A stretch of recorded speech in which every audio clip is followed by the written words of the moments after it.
मोदी जी, आज आपका जन्मदिवस है और इस अवसर पर भीषण बेरोजगारी से त्रस्त युवा, निजीकरण से त्रस्त सरकारी कर्मचारी और महंगाई से त्रस्त देश भर के नागरिक जुमला दिवस मना रहे हैं।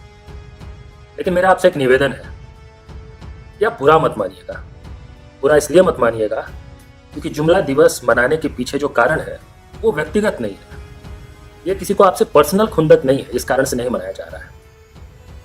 आप एक राजनेता हैं, सार्वजनिक जीवन में है, हमारे देश के प्रधानमंत्री हैं। आपसे कई अपेक्षाएं हैं और कई राजनेताओं के लिए उनका जो व्यक्तिगत जीवन होता है उसी में राजनीतिक संदेश होता है। जिनके जीवन में उनकी पहचान किसानों से बनी, उनकी जयंती को किसान दिवस के तौर पर मनाया जाता है। जिनके प्रतीक युवा थे, उनका युवा दिवस के तौर पर मनाया जाता है। किसी के लिए शिक्षक दिवस के तौर पे मनाया जाता है, किसी के लिए बाल दिवस के तौर पे मनाया जाता है। लेकिन एक पहचान, एक प्रतीक जो सबसे ज्यादा मजबूती से आपसे जुड़ा हुआ है पिछले 7 साल के आपके केंद्र में कार्यकाल में, वो है जुमला। आपने जितने वादे किए देश के नागरिकों से, वो चाहे बेरोजगारी को लेकर हो, बेरोजगारी मिटाने को लेकर हो। आपने कहा कि 2 करोड़ रोजगार सालाना देंगे। देना बहुत दूर की बात है, जो रोजगार थे वो खत्म हो गए। आपने कहा कि अर्थव्यवस्था को आप इस ऊंचाई तक ले जाएंगे कि $5 ट्रिलियन की इकोनॉमी बना देंगे। ऊंचाई पे ले जाना दूर की बात है, हमारी जीडीपी नेगेटिव में जाने लगी। आपने वादा किया कि हम देश कभी नहीं बिकने देंगे। आपने कहा कि रेलवे से आपका बचपन का नाता है, आप रेलवे का कभी निजीकरण नहीं होने देंगे। लेकिन आज आप देश बेच रहे हैं एक एक करके। आपने वादा किया कि विदेशों में जो काला धन जमा है उसको आप भारत लाएंगे। आपने वादा किया कि किसानों को फसल की पूरी कीमत मिलेगी स्वामीनाथन कमीशन के C2 लागत मूल्य के हिसाब से। आपने वादा किया कि हमारी देश की सीमाएं सुरक्षित होंगी जब आप प्रधानमंत्री बनेंगे। आपने वादा किया कि पेट्रोल डीजल की कीमतें कम हो जाएंगी।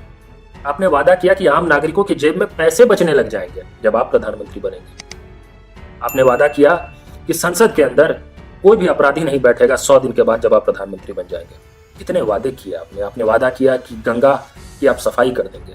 आपने खुद को माँ गंगा का पुत्र बताया। कितने वादे किए आपने वादा किया कि देश की बेटियां सुरक्षित हो जाएंगी। लेकिन आपका हर वादा जुमला निकला, और ये जुमला शब्द भी आपके ही मित्र, आपके ही साथी का दिया हुआ है। ये कहते हुए कि बहुत सारी बातें कह दी जाती हैं राजनीति में रेटोरिक के तौर पे, उसको गंभीरता से नहीं लेना चाहिए। तो जिस प्रधानमंत्री के वादों को गंभीरता से नहीं लेना चाहिए, उनके जन्मदिवस को जुमला दिवस के तौर पे तो मनाया जाना ही चाहिए ना। देखिए, व्यक्तिगत तौर पे कोई दिक्कत नहीं है। व्यक्तिगत तौर पर तो हमारी शुभकामनाएं हैं। मैं चाहता हूं कि आपको ईश्वर लंबी आयु दे और आपको सद्बुद्धि और संवेदनशीलता दे अपने देश के नागरिकों के प्रति, उनके दर्द, उनकी पीड़ा के प्रति। ये भी कामना हम करेंगे।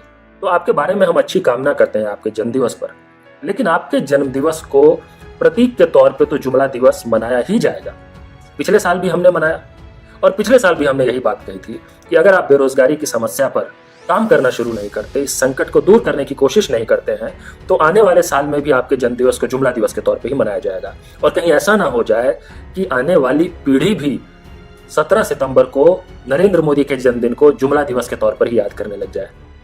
इसलिए आपसे निवेदन था कि आप इस पर काम करें, अपने ही किए वादों पर काम करें। लेकिन आपने ऐसा कुछ नहीं किया, इसीलिए मजबूर होकर इस साल भी हमें अपील करनी पड़ी, इस साल भी जुमला दिवस मनाया जाए। और आप देखिए, देश भर में छोटे छोटे कस्बों में, शहरों में, गली मोहल्लों में, कई पंचायतों में लोग थाली ताली पीट रहे हैं, या जुमले का केक काट रहे हैं, या रोजगार मार्च निकाल रहे हैं।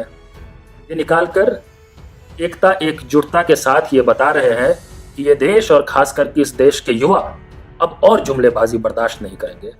आपको जवाबदेह तो बनना पड़ेगा, कम से कम अपने वादों के प्रति तो जवाबदेह बनना पड़ेगा। इसलिए बुरा मत मानिए, बस इस दर्द को समझिए, जिस दर्द से, जिस पीड़ा से ये आयोजन निकल रहा है। एक जन्मदिन को जुमला दिवस मनाया जा रहा है। अगर आप उसको समझेंगे तो शायद देश का कुछ भला हो जाएगा। इस अवसर पर आज जो देश भर में कार्यक्रम हो रहे हैं, देखिए, सबसे पहले तो मैं उन बेरोजगार युवाओं को धन्यवाद करना चाहता हूं, बधाई देना चाहता हूं, जिस जोश के साथ अपने अपने क्षेत्र, अपने अपने इलाकों में इस कार्यक्रम को मना रहे हैं, उसके लिए उनको बधाई देना चाहता हूं।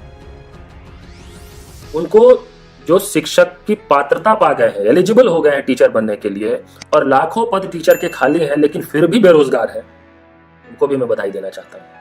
उन इंजीनियर्स को जो इंजीनियर बन गए हैं लेकिन बेरोजगार हैं, कहने को इंजीनियर हैं लेकिन अनएम्प्लॉयड हैं, उनको भी मैं धन्यवाद कहना चाहता हूँ।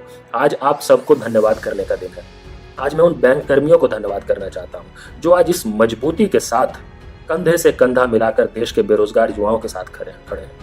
और देश के बेरोजगार युवा वो भी आज अच्छे से बेहतर ढंग से समझ रहे हैं कि ये जो देश बेचने की कोशिश है, ये जो प्रॉफिट मेकिंग एसेट्स को, पब्लिक एंटरप्राइज को बेचा जा रहा है, यहाँ से तो आपकी नौकरी खत्म हो रही है। तो रोजगार का सवाल और मुनाफा कमा रहे कंपनियों को बेचने का जो सवाल है, ये एक मायने में इंटरलिंक्ड है और महंगाई इन दोनों से इंटरलिंक्ड है।